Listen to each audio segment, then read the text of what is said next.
Hello and welcome back to the I Like Numbers and F1 podcast. Today I will be going through the Friday sessions for the Miami Grand Prix. It will be a little bit late because I am was very busy today, and obviously the FP1 and sprint qualifying were late in the UK last night. But either way, I am still able to go through and get this out before the sprints. So, first of all, got FP1 and FP2 on there. Yeah, FP2, sprint qualifying. But first we actually have the updates. 10 of the teams brought upgrades to this Grand Prix. McLaren, starting off with them, got an upgrade for the front corner for performance and flow conditioning. Same for the engine cover. Same for the side pod inlet. They got cooling louvers upgrades for circuit specific cooling range. Floor body upgrade for performance local load. Rear corner for performance flow conditioning. And rear wing performance for local load. Not much not much on the details. It's more just specific, very general changes. For example, it's completely new rear wing, completely new floor and board geometry, etc. Not much in the details from McLaren. Mercedes have not brought that many, bringing an updated tailpipe for drag reduction performance and an update to the front corner for performance flow conditioning. On to Red Bull, who have brought a bunch of upgrades as well. Front wing performance for local load, front corner reliability, side pod inlet performance flow conditioning, engine cover for performance flow conditioning, floor for performance flow conditioning, rear corner performance local load, and rear wing performance local load. And obviously, if you have watched the sessions, that rear wing update is Red Bull's very own Macarena wing, with a massive gap between the elements on that car. You could fit your head in there almost. And obviously it worked because they ran it in sprint qualifying.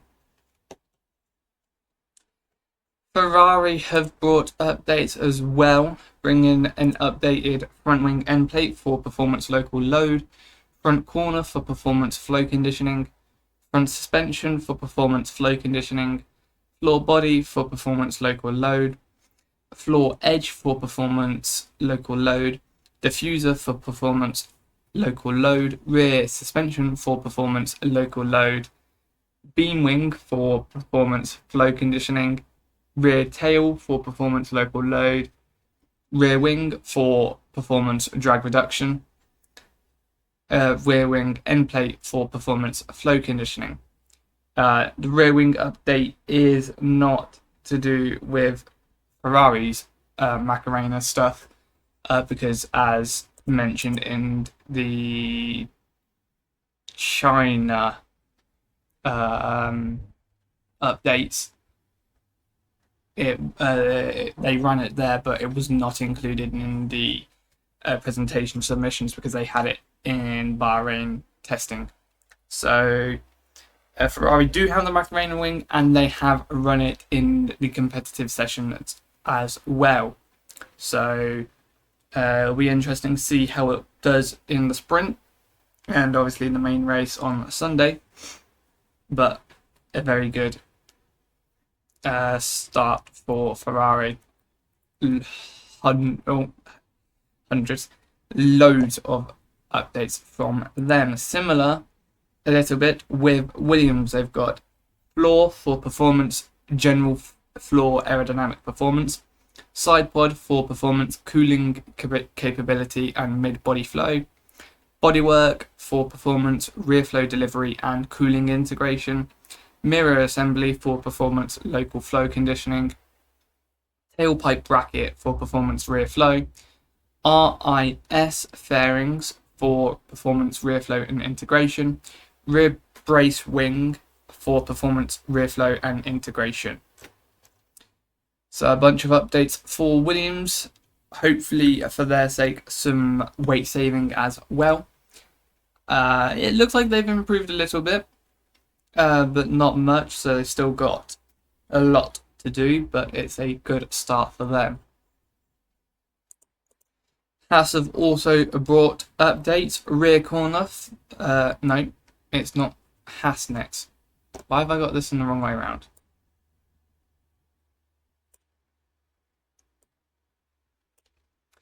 It is RB next. Rear corner, performance flow conditioning. Rear suspension, performance flow conditioning. Floor edge, performance for flow conditioning. Rear wing for performance local load. Rear wing end plate for performance flow conditioning. And front wing circuit specific balance range. So basically on that last one, additional option of flap profile available. So a little more area they can tweak for the front wing if they want to make front wing flap angle adjustments. And now we're on the one team that has not brought updates, Aston Martin. So we skip over them. The one team you would not have expected to not bring updates. Impressive. Haas have brought updates, but not many. Diffuser, performance, local load, little winglet on the floor. Audi have brought updates. Front suspension, performance, flow conditioning. Flow conditions, it says actually. And floor edge and diffuser for performance, local load. Alpine have brought updates to the front corner for performance, flow conditioning. Nose camera for performance flow conditioning, rear suspension for performance flow conditioning, rear impact structure for performance local load, rear wing for performance local load, rear wing end plate for performance local load. Interesting that I've never seen any updates to the camera, but obviously it is something that does need to have some workarounds around. Like, as far as I'm aware, there are no FIA regulations on what. Well, obviously there's regulations on where the camera has to be, but not specific regulations in the sense of how the airflow around it works. So Alpine bringing updates to that. And last but not least, we have Cadillac, who have brought a whole host of updates as well. Front wing end plate for performance flow conditioning. Front wing flap for performance flow conditioning. Mirror stay for performance flow conditioning. Forward floorboard for performance local load. Floor body for performance local load. Diffuser for performance local load. Rear suspension for performance flow conditioning. Rear corner for performance local load, and exhaust tailpipe bracket for performance local load. We'll see if they can improve a little bit closer to the midfield. Obviously, last time out in Japan, they beat both Aston Martins in qualifying. So whether they can do the same here in Miami will be very interesting to see. So now we can move on to the sessions in the weekend, starting with the only practice session was 90 minutes long, if you did not pay attention to practice. Sorry. Yeah. Hopefully that don't cause a nosebleed. And it is Ferrari back on top where we should be. Charles Leclerc, he won with a 29.3, just ahead of Max Verstappen in second with a 29.6. We're going down this way for whatever reason this time around. And Piastri rounding out the top 3. Behind them 3 were Hamilton, Antonelli, Russell, Norris, Gasly, Hadjar and Sainz, filling out the top 10. Colapinto, Albon, Behrman, Bortoletto, Hulkenberg, Ocon, Lawson, Perez, Alonso, Bottas, Lindblad and Stroll round out the rest of the field. Some important notes. Mercedes a little bit further off the back than expected, so they were I don't know why I'm pretending sprint qualifying doesn't exist. I can just go straight on to that. What am I talking about? Sprint qualifying. Starting from the back. The Aston Martins, no lap times. With Stroll completing no lap times at all, and Alonso completing a lap time outside the 107% rule. Other than that, we had Bottas in 20th, Albon in 19th, technically, Perez in 18th, and Ocon in 17th. I say technically on that Albon issue because he exceeded track limits. However, they didn't realise it until SQ2 started and Albon was already through. And then they didn't penalise him until after the session was done. And I did look at the notes for this. For whatever reason, the FIA said that they couldn't take any action because SQ2 had already started. And the reason that it wasn't brought up earlier was because no one had brought it to their attention. What? That's like, do you not have specific people checking every driver's track limits? Like, that feels like that's an important thing to keep an eye on throughout the whole session. But apparently not. Apparently they did not keep an eye on every single driver and had to have the teams report it to them instead, which I would not do personally myself. I would have it that, yeah, it should be that the FIA catch it themselves and not rely on the teams, but apparently that is not how they decided to do it. And so Lawson was unable to take part in SQ2 and therefore not able to get any higher than 16th place, which is unfair for Lawson, but that's how it goes. That's how the rules have been done. I don't understand why the teams have to bring it up themselves and not the FIA have it constantly checked, but hey ho.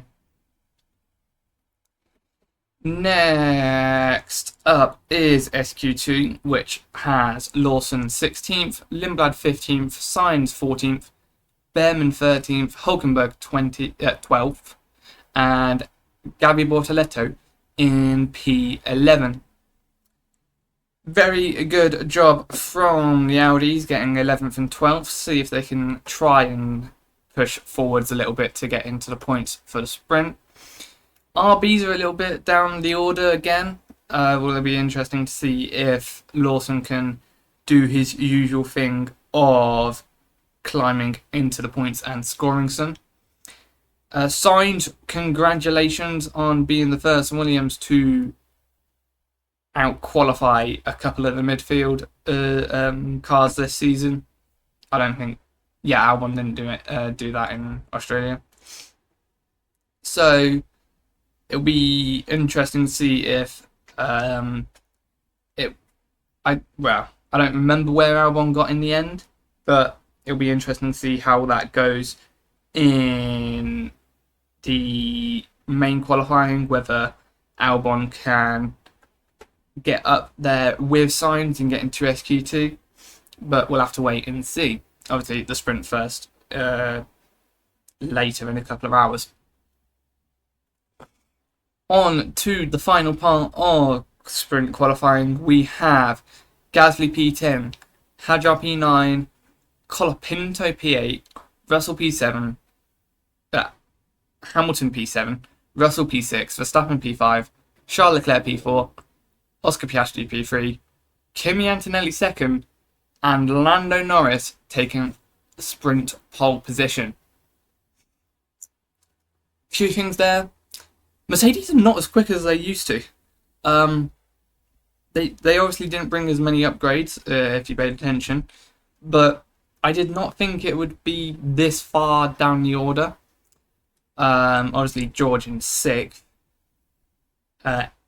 now 8 tenths behind, 6 tenths behind Lando somehow. This one cannot be put down to energy problems, as far as I'm aware. Other key points: Red Bull seemingly back in the front of the pack, with Verstappen at least, obviously Hadjar between the two Alpines, of which Colapinto ahead of Gasly. How? A very good job from Colapinto there, obviously, in predictions. Only the weighted random number thought that Colapinto would do better in the team head-to-heads, and that was only for the race. Everything else was Gasly for qualifying and the race. So very interesting to see if it was a flash. It'll be very interesting to see if it's a flash in the pan and Colapinto can stay ahead of Gasly in the sprint, and then obviously qualifying and the main race on Sunday. But yeah, very good job from Norris to be the first non-Mercedes pole of the year, albeit sprint pole, obviously. So then, obviously, the individual teams. I've done this the wrong way around. Hold on, give me a sec. McLaren, starting off with them, P1 and P3 for the sprint grid, obviously. Very good job from them. They've always been pretty good around Miami, so living up to the predictions. Obviously, I get 2 points in the predictions for getting Piastri bang on in P3. Somehow incorrect in the fact that he was behind his teammate instead of ahead. So maybe, obviously, Norris a little bit better around the circuit than I thought previously. Obviously, he did get his win in 24. I know that, but I thought he was behind. I must misremember that race because I thought he was behind Oscar for the majority of that race. But yeah, still pretty good race qualifying from the McLarens.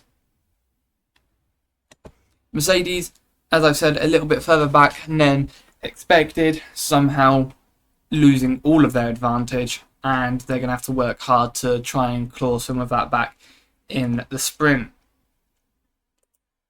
Red Bull, on the other hand, have clawed back some of that gap to Mercedes and are in fact level with them in the form of Verstappen. Not so much Hadjar, but Max is a lot happier in that car than he used to, and now it seems that Hadjar, with the updates, has not gotten used to the car anymore, and it's reverting back to how I expected it to go this season.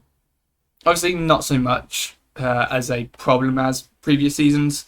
Hadjar still making it to Q3, but at the moment, going to be outscored for the points by Colapinto. We'll have to see how that goes in the sprint.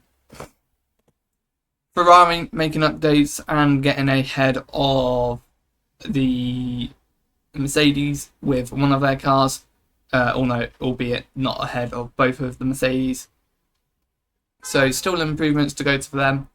However, I did not think that they'd be the greatest around Miami. It's not really one of their best. Yes, Charles got pole and P2 in the first one in 2022, but completely different set of circumstances. They were still towards the top of their game in 22. and it's a completely different setup for this season. It's still a very power heavy circuit with the long straights, albeit somehow not battery limited. I would not have expected that coming into Miami, but it is. So I don't know, that kind of surprises me a little bit. On to Williams, as I said, getting into SQ2, technically with both of their drivers, but not actually.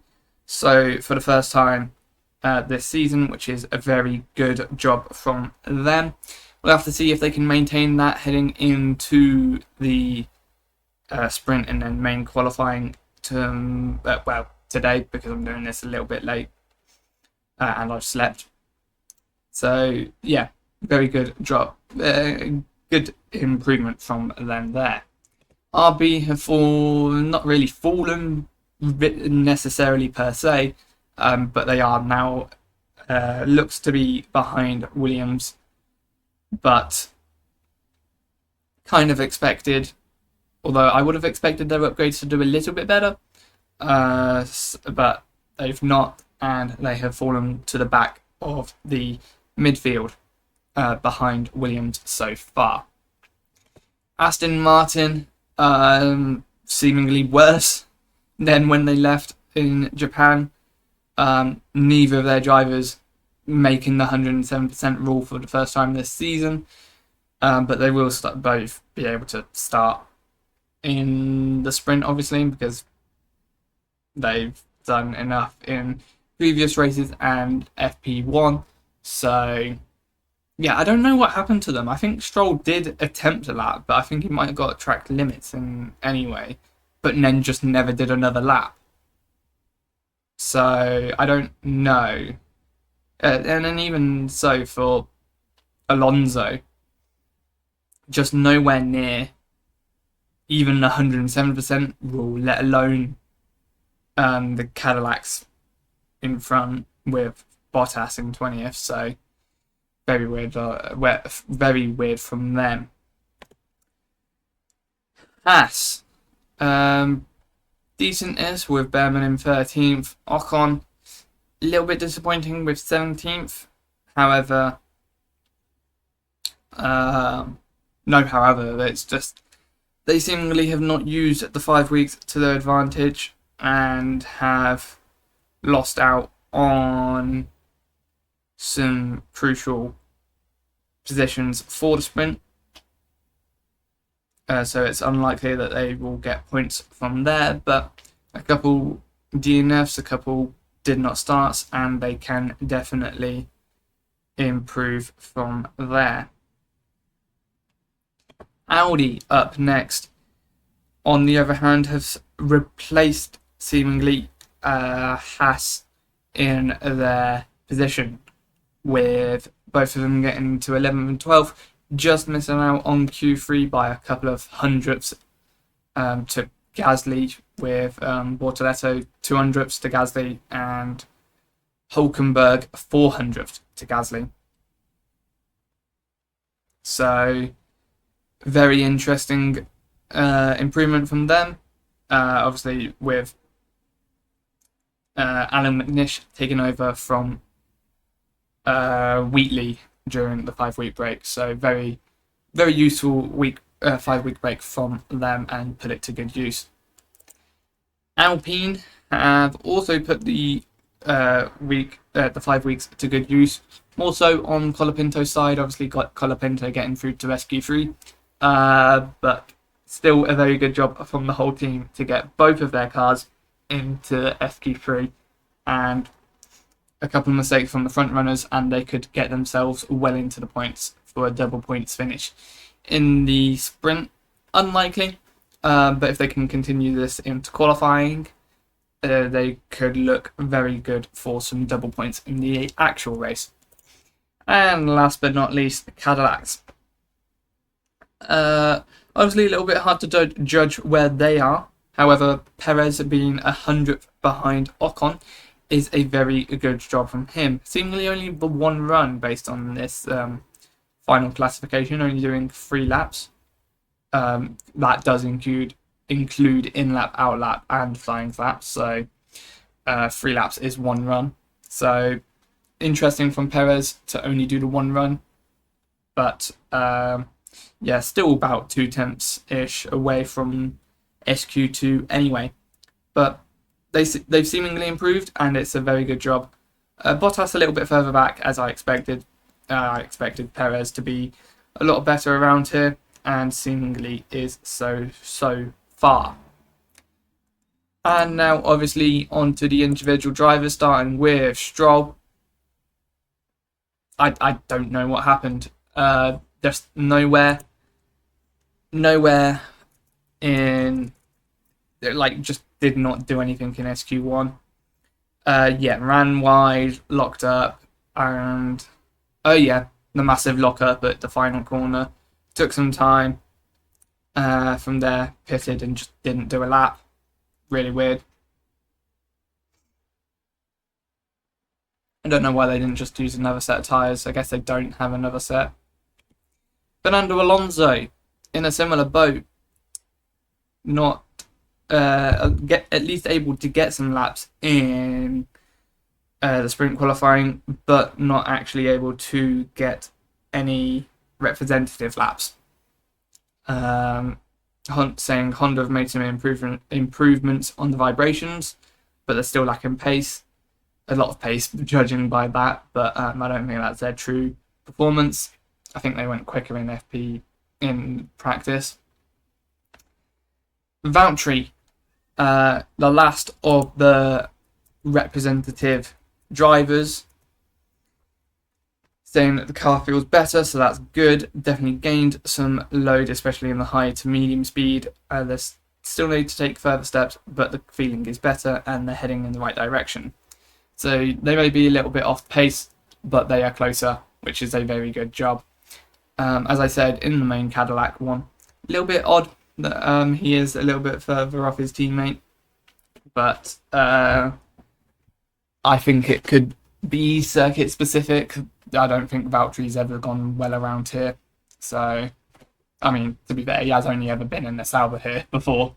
So, maybe not the best of data to go off, to be honest. Albon, unfortunate with the track limit, but you have to stay within the lines, and he did not. Very weird that wasn't picked up before he went out for SQ2. But he partook in SQ2, but didn't matter in the end, seeing as his lap time did get eventually deleted. The car obviously looking a lot better and looking like they can fight in the midfield at least. Maybe not some points just yet, but at least fighting in the midfield, which is very good.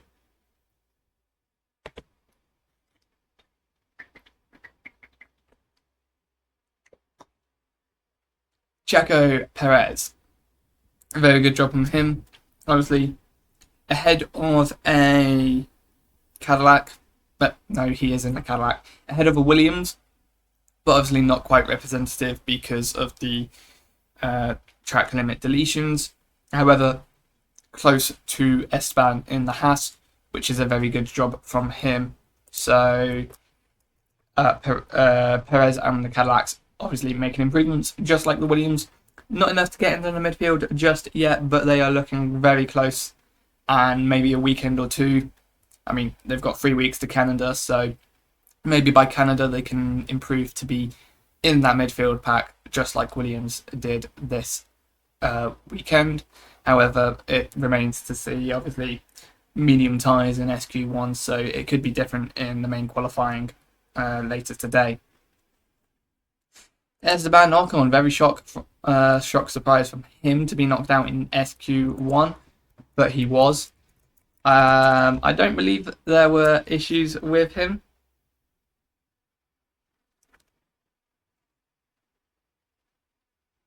Untidy FP1 with deployment issues, and they weren't able to get a clear low fuel run, and they didn't have a great car underneath anyway, so lockups and just a general lack of good feeling in the car. So that is not what you want when you're trying to push around the circuit. So, I mean, he wasn't that far off his teammate anyway. Although final lap times obviously 4 positions different, and improvements in SQ2, say it's a 1.1 second gap between the two. I obviously don't think that's representative, and I do think that had Ocon had a clean session and weekend up to this point, he probably would have been a little bit higher and not knocked out in Q1. Liam Lawson, obviously, technically knocked out in SQ1, but not really. So,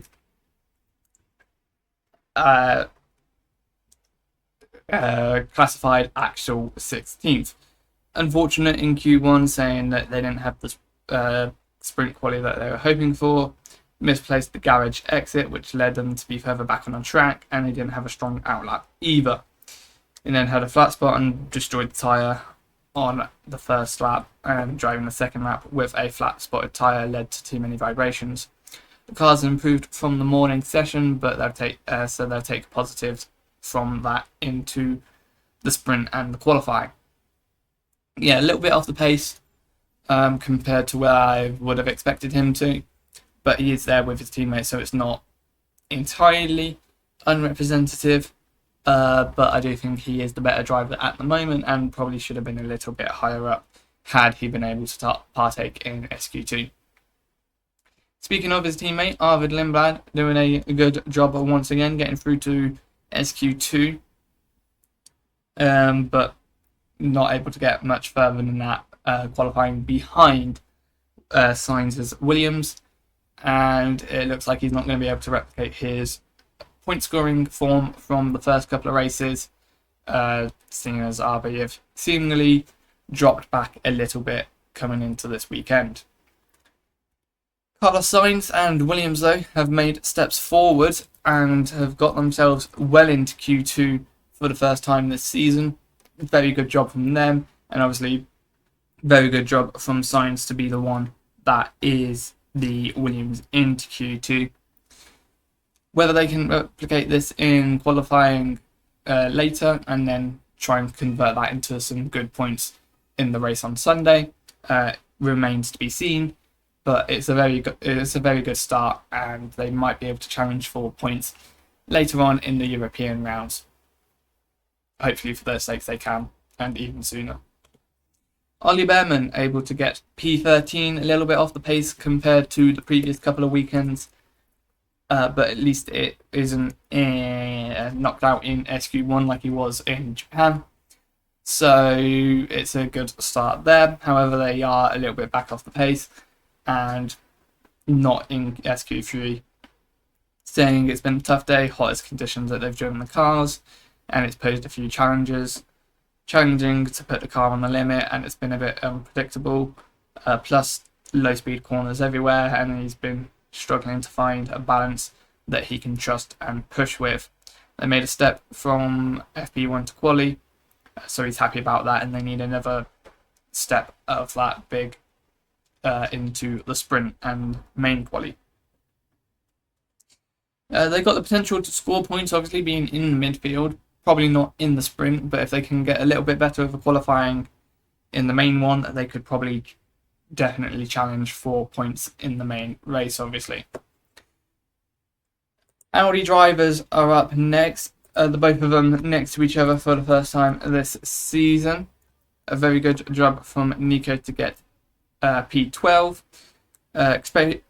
Expectations were fairly open, but overall it's a decent session for them, saying it wasn't perfect, but they extracted what was there today, and there's still a lot of racing to be done. Their race pace looks quite solid, so they'll focus on putting everything together when it counts. Do I think Audi will be able to score points in the sprint? Not quite. It looks like if any of the midfielders are going to score points, it will be the Alpines.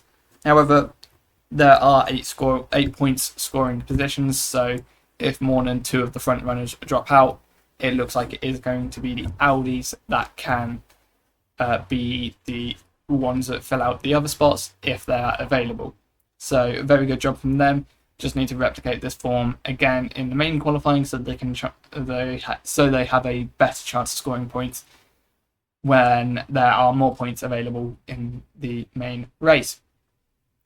Similar with Gabby, obviously beating his teammate in the sprint qualifying, saying it's a bit disappointed to not get into SQ3, and it was close, but the lap wasn't too bad. There were some small things here and there, but he's happy because they had a couple of challenges in practice and they lost half an hour, so happy to go to the sprint qualifying and still be able to progress. Felt like the car did a good step. So very good job from them. See if they can try and score points on Sunday by replicating this form in the main qualifying. Pierre starting P10 for the sprint, behind his teammate for the first time since Ocon in 2024. Saying that he's disappointed with the end result on his side because he felt there was a little bit more potential, and they had a bit more time to rectify. What? I am disappointed with the end result on my side today as I felt there was so much more potential in the package and we had a bit more time to rectify a few discomforts in the car from practice. That might be a typo, saying probably, or translation errors. I think he might have meant to say that he wished he had a bit more time to rectify errors from practice. But yeah, still into SQ3, still got an opportunity at points, but it's a little bit harder starting just outside of the points. Similar with Hajar. For whatever reason, there are no notes from Red Bull on the page from F1.com, which is really weird. So I've had to use a image from a different day. That's fine though. Isaac, which one is it? Isaac Hajar getting P9, unable to get ahead of all the midfielders, but still got the opportunity of points with only Colapinto ahead to stop him. So Hajar, a little bit off the back of Max. I think he isn't quite feeling one with the car after the updates that they've brought. So yeah, a little bit off the pace, but a little bit closer than where they have been recently. Franco Colapinto, P8, well done from him. Was not expecting that at the beginning of the weekend. It'll be interesting to see if they can keep this up. He's looking in good stead to try and score some points. Obviously, bouncing back from a disappointing weekend in Japan. Looks like he could have a great weekend this time around in Miami. Obviously, coming off the back of that history car run that he did in Buenos Aires. So, got a bit of confidence from that, and it seems like it's propelled him ahead of Gasly for now. Hopefully, for his sake, he can continue that form. Lewis, P7, sorry. That was unintentional. P7 for Lewis. A little bit disappointing to be the back of the front pack, obviously with Charles a couple of positions higher in P4. But it looks like it's very tight at the front of that field. So that's interesting for us fans. But he was 4/10 off his teammate, saying obviously that he's disappointed with the final result. But it's early in the weekend and they'll be working hard to get a good sprint race and qualifying. So yeah, a little bit off his teammate. Would have expected them to be a little bit closer, but they've still got the time to work on it a little bit. George Russell, P6. Quite a bit off his teammate. Was not expecting him to be this far behind, especially with Mercedes dropping down in performance. So it's the issue there of him being off his teammate has been exacerbated by being in a slower car than the previous 3 weekends. So it'll be interesting to see where he can go from here. Going to be challenged to try and get closer to his teammate, but if his teammate has poor start again, he might have the opportunity to get a point on him there. And obviously it's the sprint anyway, so the gap between them at the moment of the 4 points can easily be recovered by a better race on the Sunday. For the first time this season, Max is in the top 5 and mixing it with the other front runners. Can he replicate that and in the main qualifying to score some decent points in the full race as well as the sprint? We'll find out, obviously. He's in good stead to score some points in the sprint, albeit 4 at the moment. So it'll be interesting to see if he can get those 4 points or try and challenge for a little bit higher up. Charles Leclerc getting P4, about where I expected, above where I expected them to be. I thought they'd be 5th and 6th. So very good job from Charles to get even higher. But obviously Mercedes have been lacking a little bit of pace with George, so 4th is realistically the best they could have got with the 2 McLarens and Kimi in front. Can he use his start advantage to get a couple of positions in the sprint? Remains to be seen. Obviously, I personally think that they're going to not lose out, but their advantage will have been weakened because all the teams will have surely figured out how to start their cars, but obviously it remains to be seen. It's a ever-changing sport, so but in an ever-changing sport, some things never change, and it'll be interesting to see if Ferrari still have that advantage at the start. P3 for Oscar, and yeah, very good job from him, able to qualify in a high spot, getting me points for the predictions. Little bit off his teammate. I did say that I thought I'd expect him to be a little bit higher up, but he is not. But he's still close to the front. He's still able to score some good points in the sprint, so it's not all doom and gloom. But it is a little bit off his teammate compared to what I thought. Someone that is a little bit off his teammate, but in a good way, in front of his teammate, is Kimi Antonelli, getting P2 around the circuit and session that he got his first pole in last season with the sprint pole. So doing as I expected. Not quite the sprint pole once again. However, it's a very good job from him to get onto that front row.